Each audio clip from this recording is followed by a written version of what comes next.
Bonjour à toutes, bonjour à tous et bienvenue dans ce nouveau Read Club. Aujourd'hui, une vidéo qui est une réponse à vos desiderata. Si vous n'avez pas l'habitude, à la fin de chaque vidéo, je termine en faisant quelques propositions pour les vidéos suivantes de lecture que j'ai faites et dont je peux vous parler. Et puis, je vous demande simplement en commentaire de donner vos souhaits, vos desiderata. Les commentaires sont là pour ça, sont aussi là pour, vous le savez, débattre dans la bonne humeur, la cordialité, etc., etc. Hein, vous savez tout ça. Et donc, aujourd'hui, on va parler des différentes séries d'essais Renaissance qui s'appelaient les New 52 aux États-Unis. J'ai lu pas mal des séries dans les catalogues urbains, que ce soit en mensuel ou dans les belles éditions cartonnées. Puis on va un petit peu parler de tout ça. Alors, petit rappel, les New 52, des DC Renaissance pour nous, c'est une période éditoriale particulière chez DC où ils ont trouvé le moyen un peu de remettre à zéro 52 séries, d'où le New 52, et donc ça permet comme ça a permis enfin, c'est une tentative en tout cas, de ramener des nouveaux lecteurs, puisqu'en fait, alors on n'est pas totalement à zéro le personnage, on va pas voir dans chaque série la naissance du personnage, mais en tout cas, on trouve le moyen de limiter le bagage historique du personnage. Ça évite par exemple de connaître 80 ans de Batman mais de pouvoir rentrer facilement dedans parce qu'on n'utilise pas tous les ressorts relationnels, etc., etc. Le plus bel exemple, et on commencera peut-être par là, mais c'est simplement la Justice League qui se forme, qui se rencontre dans le premier tome. Alors ça a duré toute une période et puis on a refait un changement où on a gardé le bagage qui était amené par DC Renaissance New 52 pour le caler dans la nouvelle ère qui s'appelle DC Rebirth, où on est un petit peu dedans. Chez nous, ça a été rebaptisé DC Infinite, mais c'est toujours DC Rebirth aux États-Unis. Et puis voilà comment ça s'est passé. Alors, n'oublions pas quand même, le point d'entrée, c'est trouvable, moi je l'ai ici en mensuel, je vous l'avais déjà présenté dans ma vidéo comment rentrer dans Batman en 2022, eh bien c'est l'événement Flashpoint qui a créé l'ère New 52, puisque Flash déchire la réalité, crée une nouvelle réalité, ce qui fait que beaucoup de personnages ont en tout cas perdu une partie de leur mémoire, notamment par exemple, je le rappelle, pour la Ligue de Justice, et c'est par là qu'on va commencer la série Ligue de Justice, Justice League, 10 tomes, je vous présente la première couverture et la dernière. Alors, on m'a demandé est-ce que tu pouvais donner ton avis sur chaque série et surtout les tomes que tu aimes ou que tu n'aimes pas. Alors on va voir que ça va pas être facile partout parce qu'il y a des choses qui sont très continues et il y a des choses qui sont plusieurs histoires sur le temps de ce run de cette édition. Par exemple sur Justice League, il y a des choses qui sont vraiment sympas. Je pense sincèrement que mon préféré, ça reste le tout premier tome qui s'intitulait Aux Origines. Parce qu'on a justement la découverte des nouveaux personnages, on a quand même Geoff Johns au scénario, donc généralement c'est quand même cool. Moi j'aime bien Geoff Johns au scénario, et on avait ici Jim Lee au dessin, donc vous voyez c'est assez sympathique, et donc ça permettait, c'est pour ça que je commence par ici, moi, ça permettait de rencontrer les nouveaux personnages. Par exemple ici on voit comment Victor est devenu Cyborg. Ça, vous voyez, on a du coup l'existence du personnage ici. On a les différentes rencontres de personnages. Batman qui rencontre Green Lantern, etc., etc. Il y a des histoires qui sont vraiment, vraiment sympas. On a ici Darkseid qui est là. Puis voilà, il y a des choses qui sont un peu moins sympas, un peu plus compliquées. On a notamment le run La Ligue d'Injustice qui était, moi j'ai bien aimé, mais après on a une partie où si je ne dis pas de bêtises, on quitte un petit peu la Ligue de Justice pour la Ligue d'Amérique. Voilà, mais de manière générale, c'était quelque chose de très sympathique. Vous voyez ici une version parallèle de Wonder Woman. On arrive vraiment avec quelque chose de de très sympathique, avec notamment, c'est dans ce run qui nous a amené la fameuse question de Batman, combien y a-t-il de Joker 3, qui a amené Free Joker, qui est sorti ici au courant 2021. Mais voilà, plein de chouettes idées dans cette petite série. J'aurais bien voulu vous retrouver comme ça. Batman sur son siège, sur le siège de Mobius. Ils n'ont pas fait une pleine page avec ça. Oh, bande de petits malins. Voilà, on a notamment un Lex Luthor là, avec un costume un peu de Superman. Voilà, avec la fameuse question, ben voilà. Où il nous dit il y a 3 Jokers, hein, avec la voix de Batman. Donc Justice League, c'est vraiment moi une série que j'ai appréciée. Un bon duo, Geoff Johns et Jim Lee, c'est toujours du très bon boulot.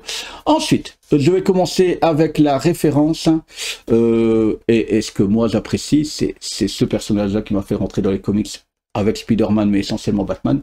C'est donc la série Batman, qui est maintenant la série principale aux États-Unis. Hein. On a Batman et Detective Comics. Je vais parler après de Detective Comics, mais voilà.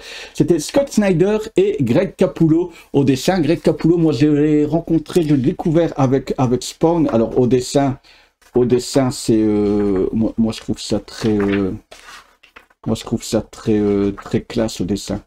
J'adore Greg Capullo. J'adore Greg Capullo. Oui, je trouve ça vraiment très cool.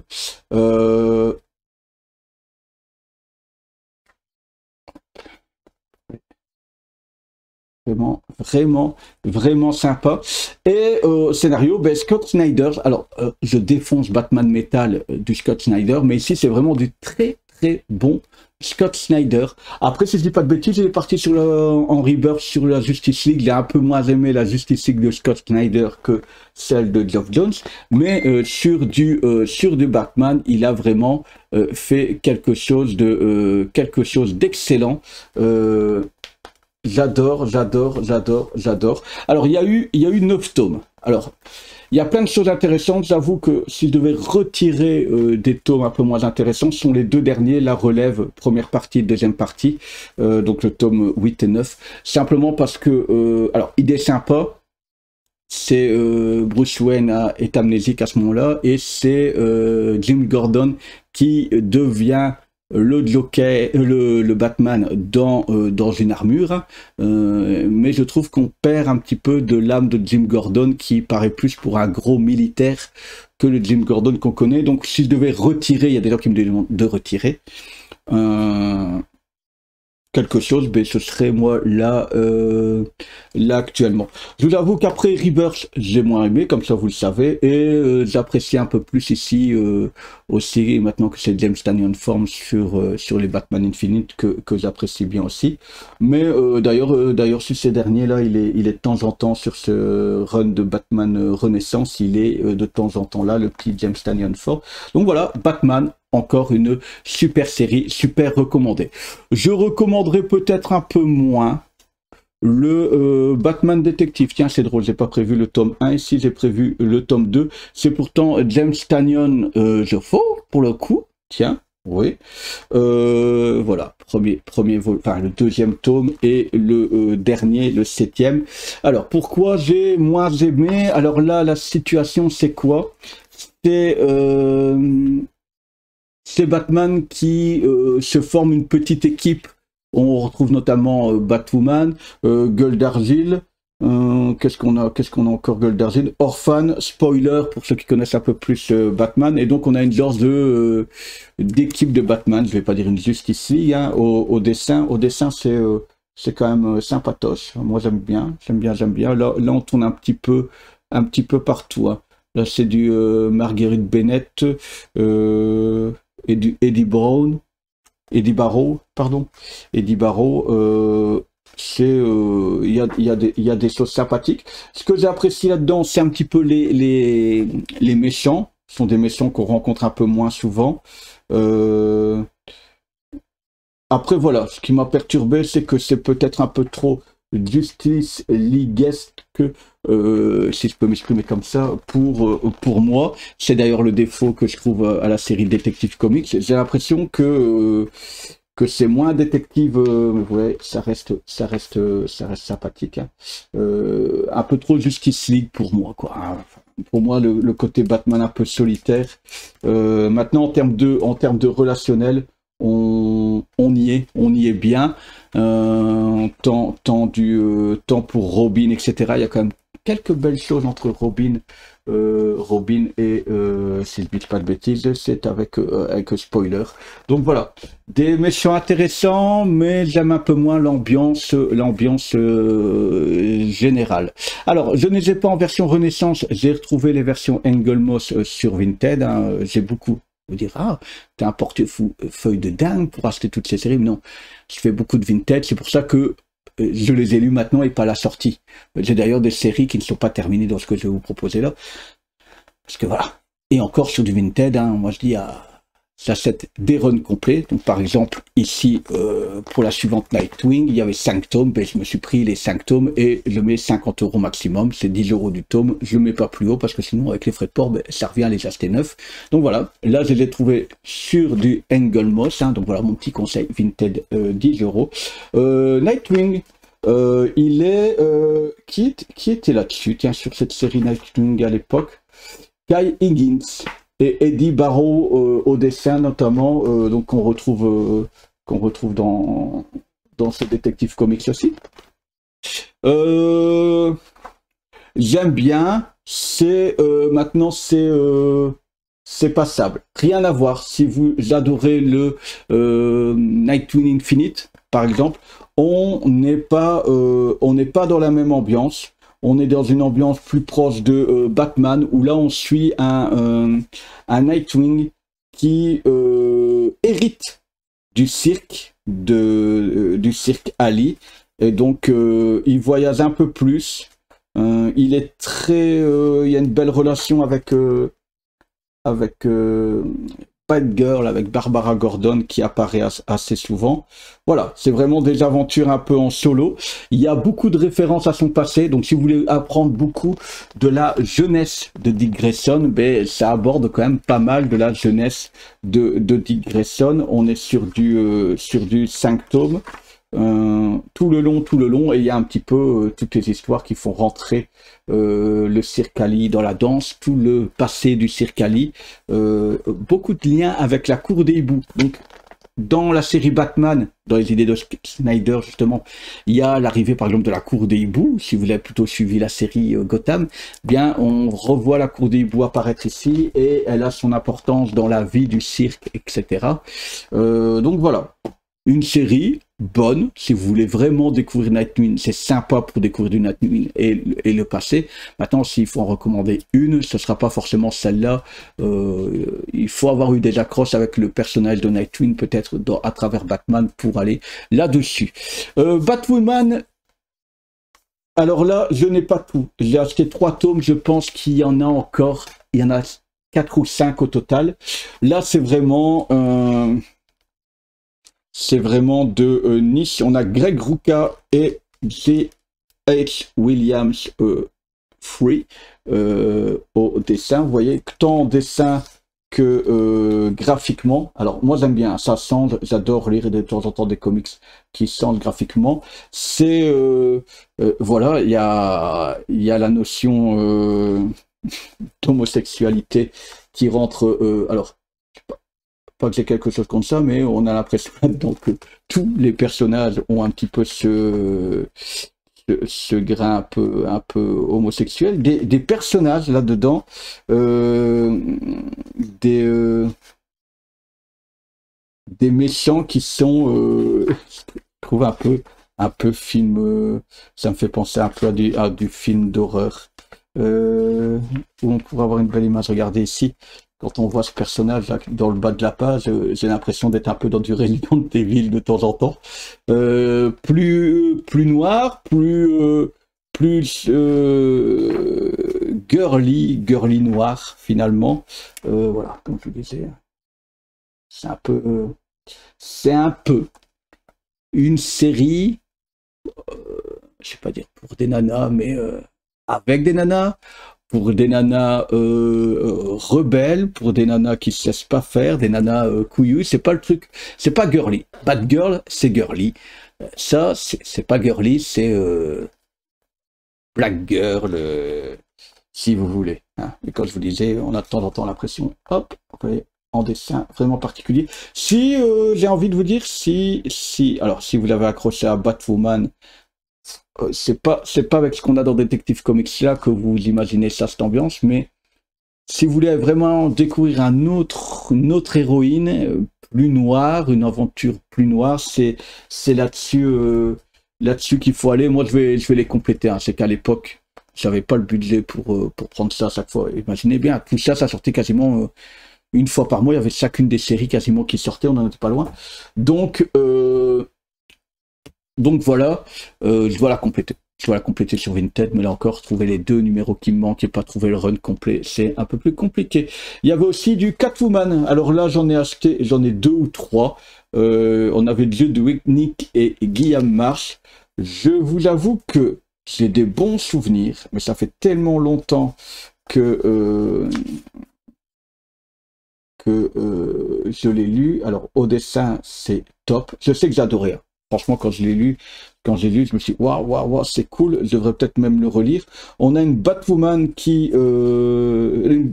une Catwoman, pardon, toujours aussi sexy,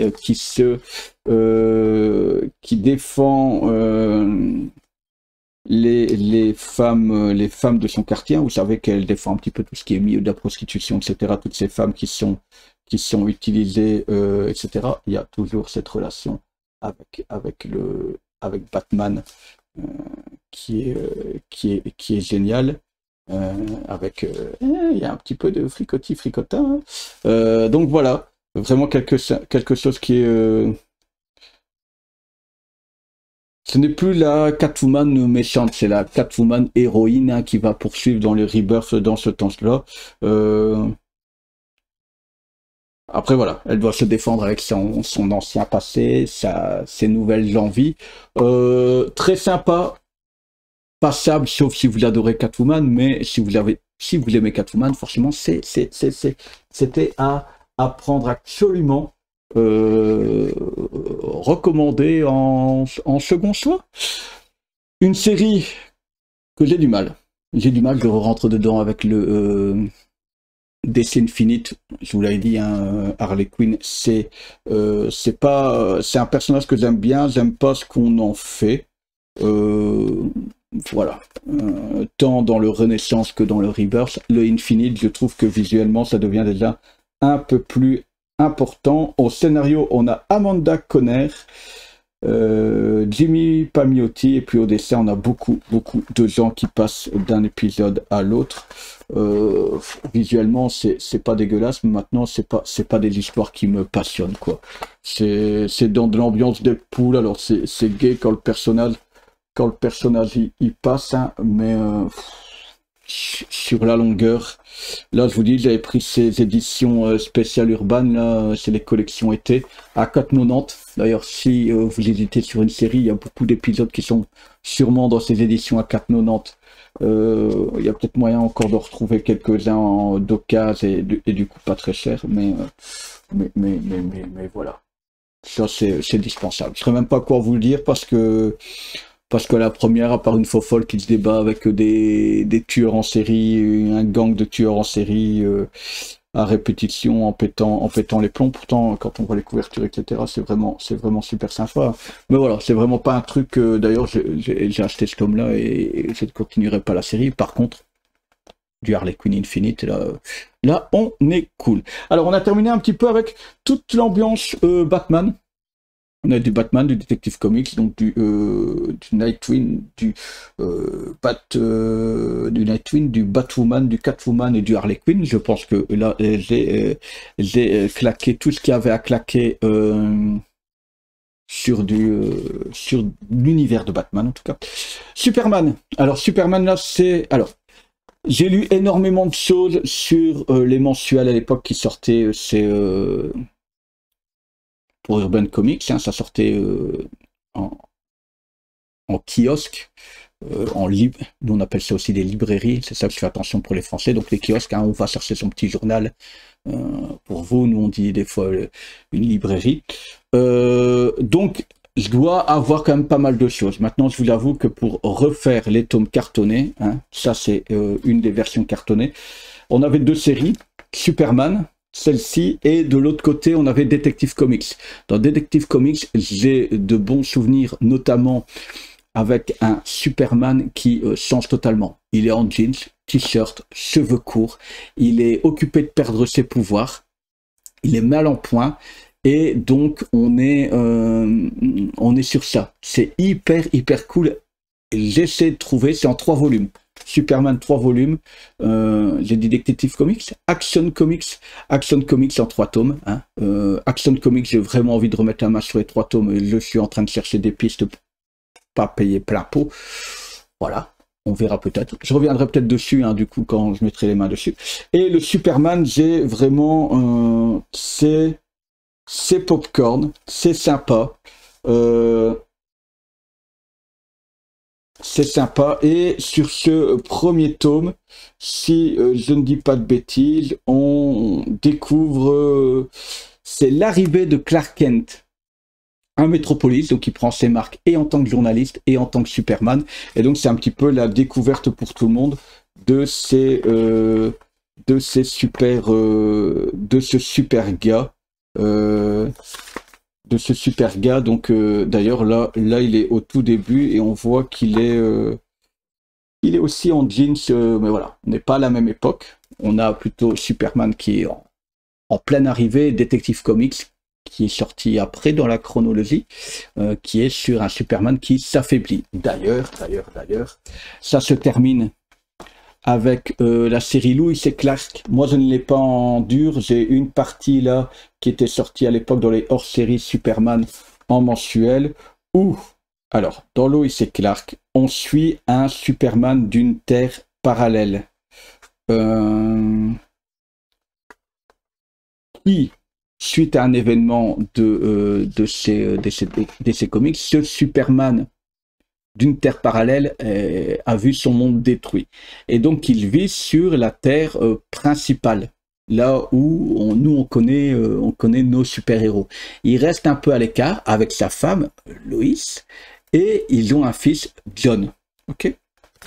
Et donc, ça, Lois et Clark, qu'est-ce qui se passe? Eh bien, Superman meurt, et c'est ce Superman-là qui reprend la main. Et donc c'est un petit peu toute cette reprise en main de ce Superman. C'est pour ça que si vous l'avez feuilleté, on a un Superman qui est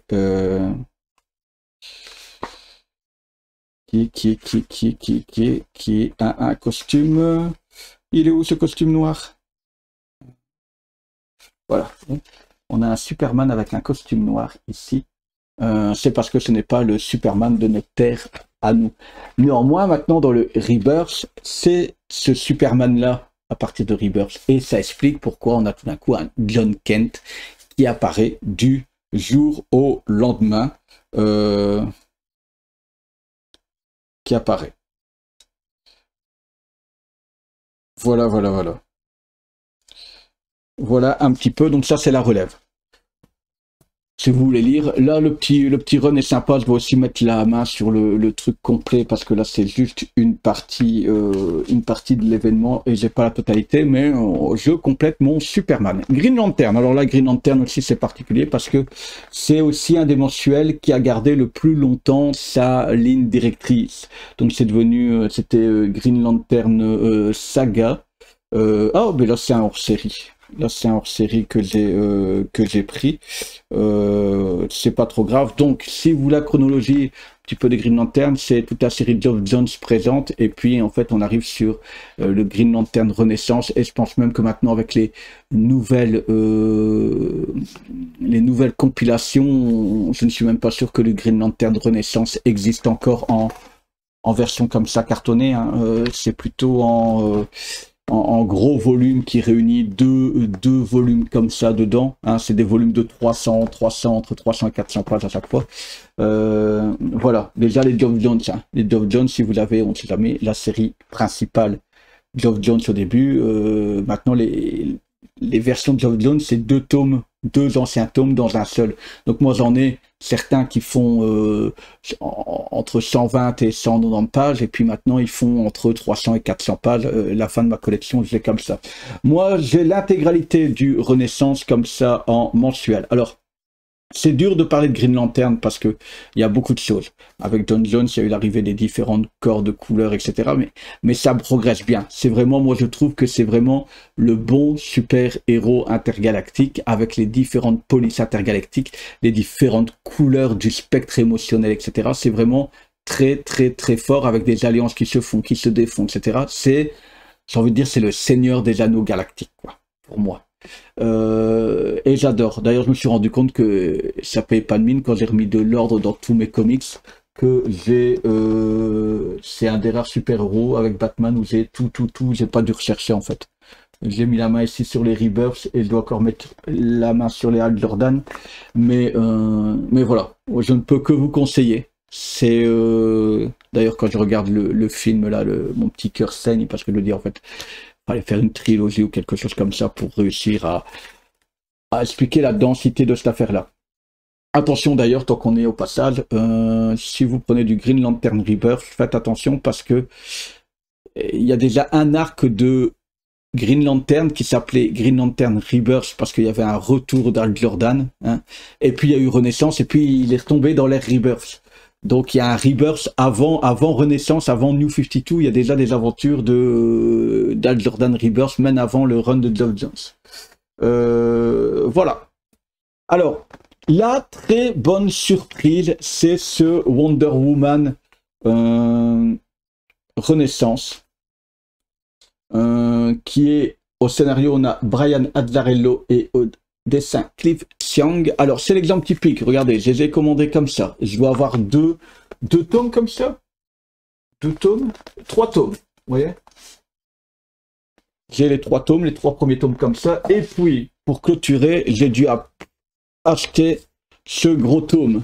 Ça, c'est la nouvelle ère. À un moment donné, il sortait tout en petits tomes comme ça. C'était quoi? Celui-là, il fait 148 pages. Et là, on a une brique à 528 pages et c'est quasiment les 3 derniers. Il y a 6 tomes comme ça ou 2 tomes comme ceci. C'est les nouvelles intégrales, comme ils appellent ça. Donc, il y a 2 tomes intégrales ou 6 petits tomes comme ça. Faites attention, hein, ça, c'est tout le jeu. Moi, j'avais une partie achetée comme ça et puis j'ai dû racheter celui-là. Donc, j'en avais 2, j'ai acheté le 3e sur Vinted, comme ça je pouvais m'acheter celui-là et j'avais tout. Alors, la bonne surprise, parce que là c'est typiquement, c'est quel tome retirer. Alors, il n'y a pas de tome à retirer. Au dessin, c'est un style. C'est un style plus clair, plus, j'ai pas envie de dire cartoony, mais plus pur. On est loin de... de notre ami Greg Capullo. On est sur quelque chose de plus clair. J'ai envie de dire un peu invincible dans le trait, vous voyez. C'est vraiment super chouette. Alors c'est difficile à sortir quelque chose parce que c'est vraiment une histoire complète en 6 tomes. C'est-à-dire que on a Zeus qui n'est plus, et donc c'est là un petit peu la bagarre entre tous les dieux pour savoir qui va reprendre le rôle de Zeus. Et il y a une histoire du premier-né qui a été banni et d'un dernier-né parce que Zeus a fait pas mal d'enfants avec des humaines, avec des déesses, etc. Et donc tout le monde est un peu légitime pour aller chercher le trône et tout le monde se bat. Donc voilà, c'est toute l'histoire-là un peu très contemporain, puisque tout le monde évolue un petit peu dans notre monde. On n'est pas sur l'île des Amazones constamment. Hein, on est dans des bâtiments, etc. Si je devais vraiment dire des tomes où je me suis éclaté, c'est dès le moment où le premier-né apparaît, qui est d'une violence incroyable, qui met des patates de forain. Vous voyez là, le gars, il rigole pas. Donc dès le moment où il arrive, ça devient là une puissance et d'une violence de temps en temps, mais voilà. Donc on a quelques passages en effet très durs, hein. Vous voyez ici, je dis pas de bêtises, c'est notre petit Hadès, avec toutes les âmes, et puis Poséidon qui est là. C'est vraiment, je m'attendais pas à ça, parce que Wonder Woman, j'ai du Wonder Woman, mais vraiment quand j'en ai envie. Je suis pas un aficionados, hein. J'étais agréablement surpris aussi au final par Infinite, mais en me disant qu'il y avait un côté Thor, mais très blabla, très verbieux, hein. Je vous rappelle que je vous avais sorti ça, il suffit d'aller voir mes vidéos sur Infinite. Mais là, on n'est pas dans ce cas-là. C'est pas pompeux comme dialogue, c'est hyper contemporain, et il y a des belles images claires, nettes. Donc voilà. J'ai préféré, s'il fallait dire, les tomes où le premier-né arrive, mais ça reste une série que je recommande, pour la surprise.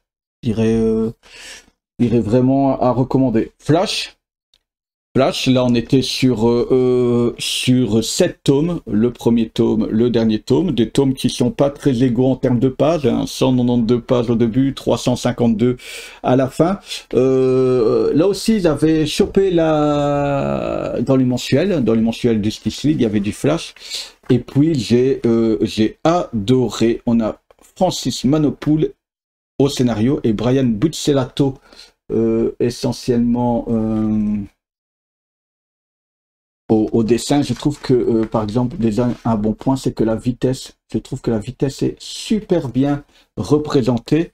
On a des choses qui sont vraiment très cool. J'ai bien aimé le dessin, les découpages, rien qu'au début de chaque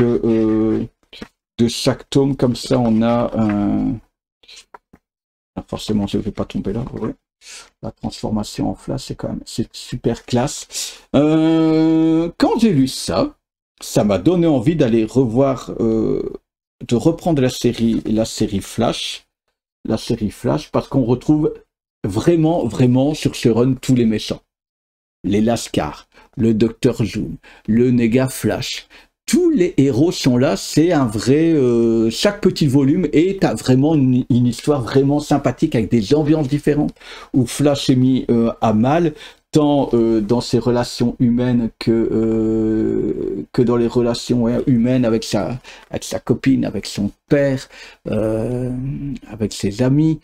Je trouve ça, voilà, quand je vous dis, quand vous lisez que ça vous donne envie de replonger, j'étais arrêté en pleine saison 3, là, donc j'ai repris la saison 3 de Flash, et en même temps j'ai eu l'impression alors je ne vais pas de lire la saison, mais voilà, de lire la série en mieux. C'est ça qui m'a donné envie d'aller revoir la série. On a Gorilla Grodd, on a tout le monde, on a des choses vraiment, des planches vraiment impressionnantes. J'adore, moi. J'adore Flash. Je vais pas poursuivre le Rebirth, mais je vous avoue que je l'ai dit, entre ça et le Flash, il est là. Le Flash Infinite, quand je lis le résumé d'Infinite, je me dis, comment à la fin, je vais prendre le bon temps, mais comment à la fin de ça, on est arrivé là dans l'histoire. J'ai peur de lire Infinite, de lire Rebirth, pardon.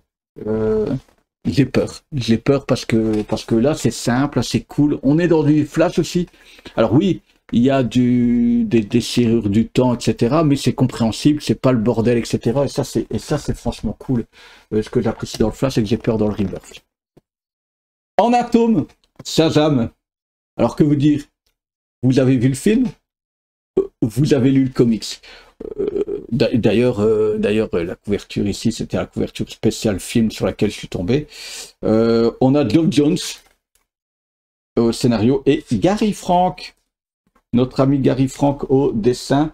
La seule chose par rapport au film, c'est que c'est pas forcément le professeur Ivano, hein, de mémoire. Je dis pas de bêtises, hein. Sivano. Qui est là. Enfin, si, il est là, mais c'est essentiellement Black Adam qui est avec ses quand même belles planches là, pleines d'énergie, qui est le docteur Sivana, voilà, Sivana, qui est aussi là à un moment donné, qui essaie de tirer les ficelles, mais c'est Black Adam, le grand méchant, ce qu'ils n'ont pas fait dans le film. Hein, on a tout, on a un peu de démons, etc. C'est vraiment, moi j'ai bien aimé. C'est en atome, ça suffit à lui-même. Il faut pas une série courte. Si vous avez aimé le film, foncez là-dessus. C'est le film aussi en mieux. Alors, les deux dernières séries dont je peux vous parler, c'est Green Arrow, Jeff Lemire et Andrea Sorrentino, et puis on switch. C'est jusqu'au tome 3 où on a cette équipe-là, et puis on switch sur les deux derniers tomes, Benjamin Percy, Patrick Lirksey et Simon Kudranski.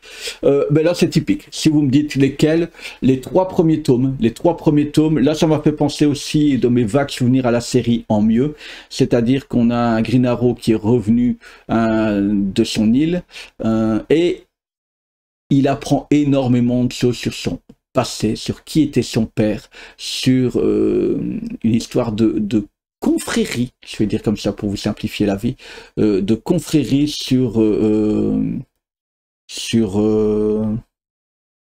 confréries qui ont différentes armes en leur possession, et donc la confrérie de l'archer, de qui est détenteur de ces confréries, etc. Et puis sur les deux derniers tomes, ça se perd, c'est pas mauvais, c'est moins intéressant. Et là, il y a énormément, sur ces trois premiers tomes, il y a énormément de personnages qui arrivent, des assassins, des personnages en tout genre, une sœur qui arrive, enfin, on a notre héros, Oliver Queen, qui se découvre plein de choses, l'assassin Komodo qui arrive, hein, etc. En dessin, c'est un peu plus... faut aimer aussi. C'est du trait un peu plus noir, un peu plus complet. Mais par contre, ce que j'adore dans cette série, c'est quelques visuels comme ça, des moments, il faudrait que je l'en trouve une. Vous voyez ça pour le côté légendaire. C'est vraiment classe. Moi, j'ai vraiment bien aimé ces trois premiers tomes.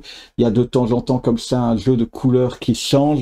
J'aimerais bien vous retrouver à un moment donné sur des histoires. Vous voyez, regardez, là, une flèche qui part, et puis, hop, on a une image et on a un genre de zoom super intelligent qui est fait comme ça en mettant juste une partie de l'image en rouge, noir, blanc. Ça n'arrête pas de le faire. C'est vraiment cool, c'est limite prophétique, c'est vraiment super cool, et on apprend plein de choses. C'est vraiment là le personnage qui se fait déchirer sa réalité telle qu'il le pensait. Donc c'est en 5 tomes, là aussi. Pour savoir dans quoi vous vous lancez, c'est peut-être moins facile d'accès, mais moi j'en ai tiré beaucoup de choses. Aquaman, c'est pareil. Moi, j'ai eu la blague. Alors, Aquaman, là, il y a 5 tomes. Alors, comme dans Wonder Woman, le souci, c'est comme il y a 5 tomes et qu'ils ont représenté ça aussi en intégrale, pour le coup.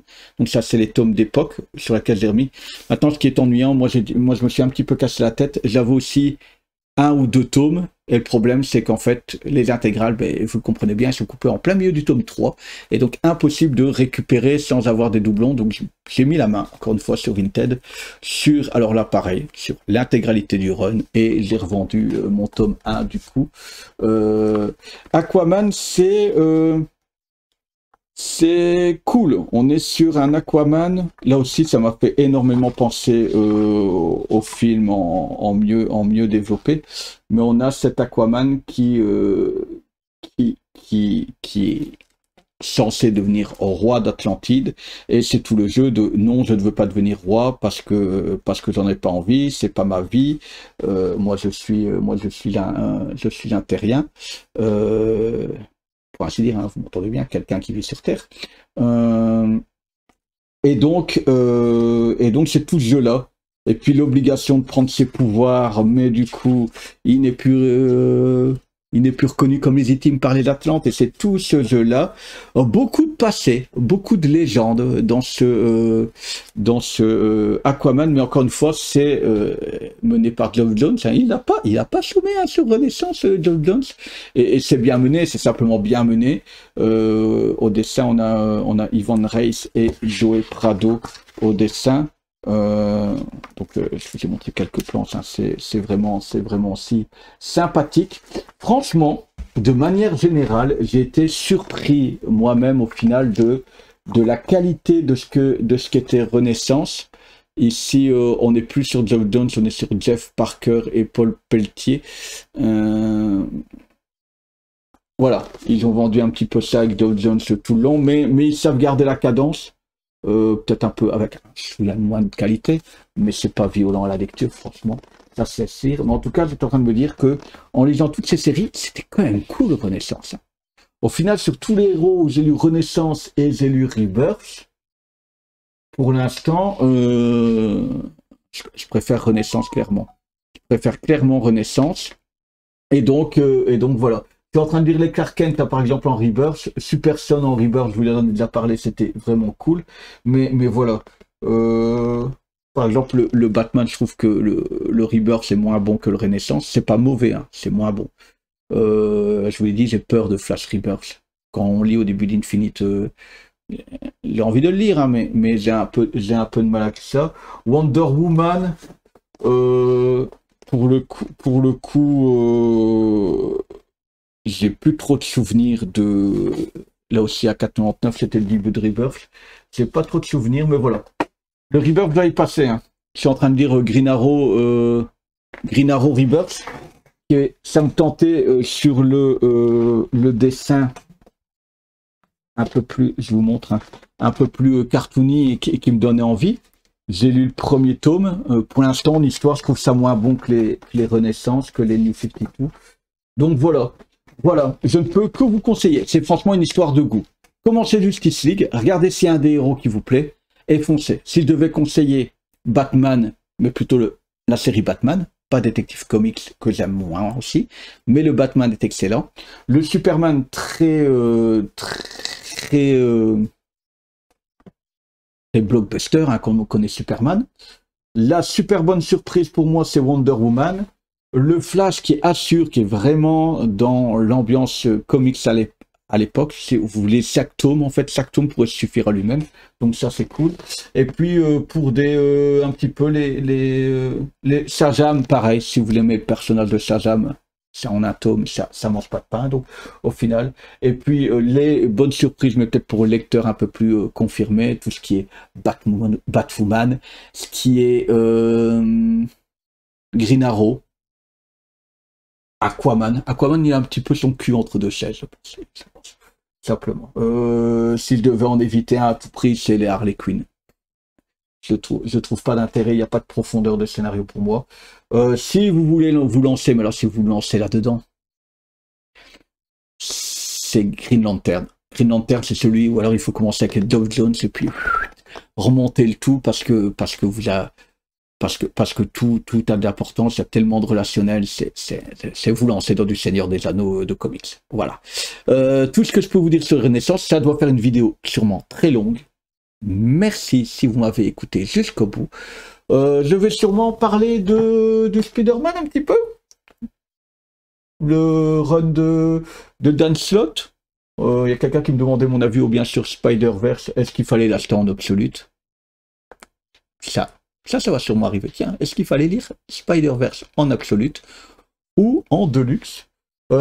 J'attends encore un mois pour que le 6e tome de Marvel Comics sorte pour faire à mi-année un résumé, même si là-dedans il y a une super bonne annonce. Il paraît que qu'un certain biker squelettique, un Ghost Rider, va arriver à partir du volume 7. Ça peut être cool. J'ai craqué pour des omnibus. Tout plein d'omnibus. J'ai lu Coyote dans les indés de iComics. Je pourrais vous en parler. Voilà. Dites-moi un petit peu. Je vous parle de Spider-Verse, je vous parle de Coyote, je vous parle de l'intégralité d'une grosse partie du run de Dan Slott. Hein, c'est Big Time qui vient d'arriver ici à la maison. Voilà. N'hésitez pas aussi. Tout ce que je reçois à la maison, je le poste sur mon Instagram. Ça ne veut pas dire que je vous en parle sur la chaîne, mais sur l'Instagram du Read Club 2021. Hein, il y a le lien de toute façon dans la description de la chaîne pour mon Instagram. Ça vous permet peut-être aussi de voir ce qui est arrivé chez moi. Par exemple, il y a aussi l'ère d'Apocalypse, mais ça, pour tout vous lire d'ici là. Et sur Fantastic Four, j'ai aussi Conan, l'omnibus Conan. C'est vrai que je vous le propose jamais, mais j'ai lu l'omnibus Conan de Corbusiek. Je l'ai enfin terminé. Je lisais ça par petits morceaux, hein, parce que c'est quand même une bonne taille. Mais bon, voilà, je ne vais pas m'éterniser dans les commentaires pour ça. N'hésitez pas à liker, à partager la vidéo. Si vous êtes encore jusque-là, c'est que ça vous a plu. Donc partagez la vidéo. N'hésitez pas à vous abonner si vous avez aimé cette vidéo ou si le reste des propositions vous plaît. En tout cas, moi, je vous dis à tout bientôt pour un prochain Read Club. Ciao, ciao!